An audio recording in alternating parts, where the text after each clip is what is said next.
Greetings, family, friends, and survivors. Made some changes on the old Yanmar military diesel.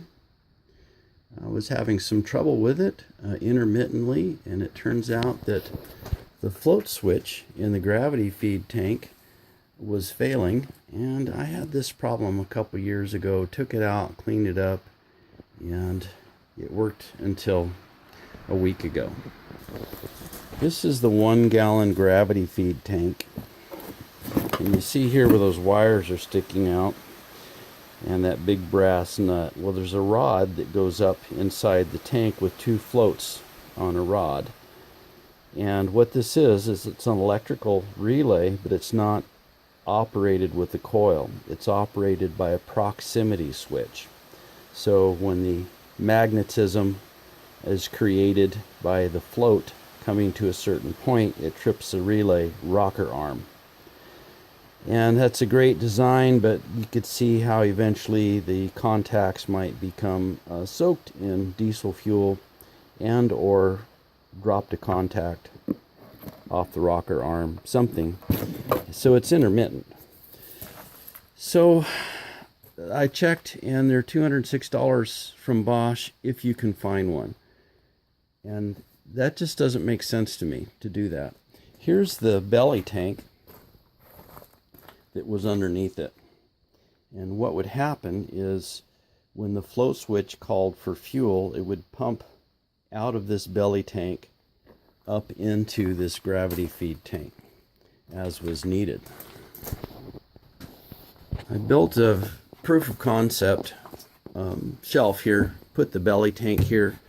And because the belly tank had a fuel pickup line with a screen at the bottom of the tank, it had to come to the top of the tank and then back down. And I just wasn't getting enough gravity feed flow at full load. So I said, well, I'll try a propane cylinder modified into a fuel tank to see how that would work. Again, it's proof of concept. So I'm just using the existing valve on the tank, converted it to a fuel line. My water separator there, I have a fuel filter canister there, and it goes directly to the injector pump. And then you'll see on the injector return line, comes up and goes right here. So I welded a bung in the top there and a fitting there for the return line. And even the filter screen will drop right in when I'm filling it. I need to put that in a Ziploc bag, keep it clean. And I've load tested it I've got 4 hours on it at 75% load, and it's just running perfect. So what this does is it eliminates all the things that can fail. So let's look at what this fuel system had to make it run before. It had a float switch, and then it had the 54 volt AC coil behind the flywheel. On the back side it had a rectifier, and then it had a fuel pump. So any one of those 4 things fail and the diesel engine's not going to run. Now that was done so this tank could be set on the ground out of the back of a truck or whatever, and it would be a standalone unit. It even had a valve where it would draft out of another tank with the same fuel pump. It would just draft from whatever can you had. It's great for that kind of application. The 5-gallon belly tank with the gallon gravity feed tank made it 6-gallon. And it runs 8 hours on a gallon at 50% load, which is really good. But I don't need it for that application. This thing is just a generator set. It's a gen set. It's going to set here. So it's too heavy to pick up and move around. Anyway, I have another one over here that's on wheels that I could roll up. Another diesel sitting here next to my Harley. I have that diesel that I can roll up into the back of a pickup truck and go do some work on the barn or the chicken coop or a fence line, something like that. So now that I see that this tank idea works good, I've got another 10-gallon propane cylinder that's too old. It would have to be recertified. And I'm going to build a mount over here where it's easy to get to, right below the fan. So I can stand here on the platform and fill it easily. And I have that hanging on the wall, so that's easy to do. And I'm going to take the 10-gallon tank and lay it on its side. And I'll have to weld a bung on the top, and I'll have to weld another fitting in for the injector return line. But I was thinking on the side of the cylinder, I'll put a couple of L fittings.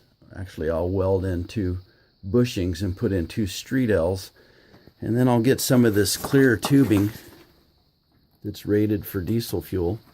And I'll use that as a sight glass, so I'll always know what's in the tank with the sight glass.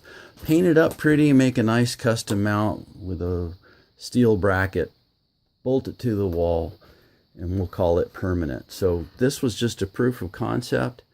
I was able to do it without going to town, just doing it with stuff that I had. And actually the shelf holding the tank had to be there because that's how long a hose I had. I was limited to it. It'd probably be better to move it away from the exhaust manifold, but the truth is it had a fuel tank sitting right next to all of that anyway, with a belly tank below. So I don't think it's an issue for fire. The flash point of diesel is a whole lot lower than gasoline. So I was working on this and the chicken coop, and I'll take you up there and show you what we did. There's a little sun coming through the clouds.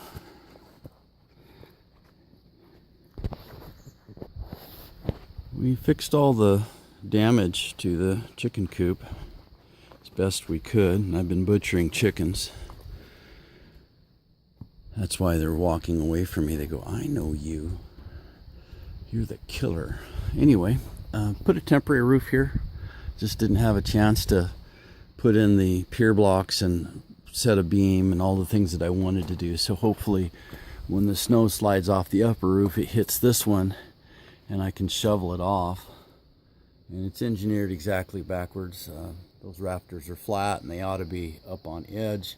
It ought to be a 4x8 over there minimum. And the rafters turned on edge and then skip sheeting. But this is the lumber I had right here and the time we had in between storms. And it was all the back and neck really that I had, actually more than I had, but the chickens are dry when they're outside now, and that's a good thing. Well, I had an extra shunt on the old DC system, and when I put the DC generator back together, it's got its own 250 amp shunt with a digital controller and data logger. So this one was just laying around, so I thought, well, I'll just put it in the system. So now I can come in and see I'm in a absorb mode, and it's taking about 3 amps, it looks like. So now I've got an amp gauge in here, and the light's flashing, telling me that I'm at the right voltage and the battery is happy. So the solar array that's running the chicken coop is about a 15 amp potential. I just leave the inverter on all the time. And I was thinking about doing it a little bit differently, taking the timed controller here and running a couple of high intensity 12 volt lights in each chicken coop. I've got one of those. It's the 120 volt off that inverter, but I could put another one in here and I'd already have the timer set up and everything, and that could extend the egg laying time this time of year. But I have to do some research, the intensity of the light and the color of the light And all of that is really important, and I don't know any of that stuff. So my wife knows about horses, what they have to do to keep their summer coat through the winter, and it has a lot to do with light. And that's really only important if you're showing all the time, and she's not anymore. Many, many years ago, she brought 3 grocery bags stuffed full of trophies and ribbons. And she said, I'm not in horse world anymore. We're raising a family, so these can go. And I said, well, no, I'll build a display for you. We'll put them up on the mantle above the fireplace. And she says, no, it's time to let it go. At one time, my wife had 26 horses. And the most we've had in recent history, I think we had 6 for a while, and then 4, and almost always 2, and now we have the 1. But she's 23 years old, so we'll be getting Carol another horse.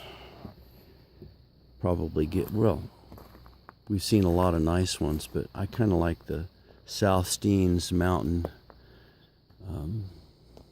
color that's on the Mustangs and the Steens unit. So pretty wild colors coming out of that area. Good tough horses, sound feet, running barefoot all the time, no problem. And that's what we want, because even though my wife was a farrier for many years, very capable shoer, she's doing the barefoot horseman, natural horsemanship for the last 10 years, I think, and it's worked out really well. Okay, that's another TMI, probably too much information. Folks, I hope you're having a blessed day. Remember to look up and put your trust in the Father through a personal relationship with His Son, Jesus Christ. See you next time.